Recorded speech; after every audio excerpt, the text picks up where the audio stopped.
اللہ الرحمن الرحیم۔ السلام علیکم ناظرین، امید کرتے ہیں آپ سب لوگ خیر و عافیت کے ساتھ ہوں گے، جہاں ہوں گے خوش ہوں گے۔ اللہ تعالیٰ آپ سب کے لیے آسانیاں پیدا کرے اور آپ کو اپنے حفظ و امان میں رکھے۔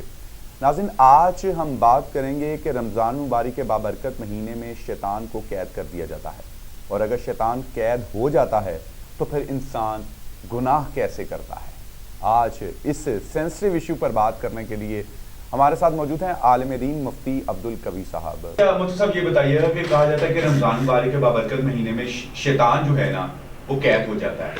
اگر شیطان قید ہو جاتا ہے تو پھر انسان گناہ کیسے کرتا ہے؟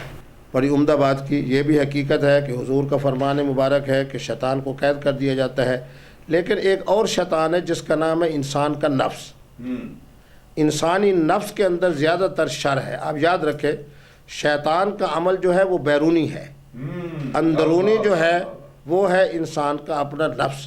انسان کا اپنا نفس جو ہے وہ نفس لوامہ، نفس مطمئنہ، جس طرح کی یہ باتیں جناب اسلام کے اندر ہیں، تو معنی یہ ہے کہ وہ شیطان کے قید ہو جانے کے باوجود ہمارے اندر جو خبیث قسم کا ہمارا نفس کھڑا ہے، شیطانی نفس کھڑا ہے، اس کی وجہ سے یہ اثرات ہیں کہ ہم گناہوں سے اگر نہیں بچ پاتے۔ لیکن میں دیکھتا ہوں کہ گناہ گار سے گناہ گار بندہ بھی ماہ رمضان کے اندر کوشش کرتا ہے کہ گناہوں سے محفوظ رہے۔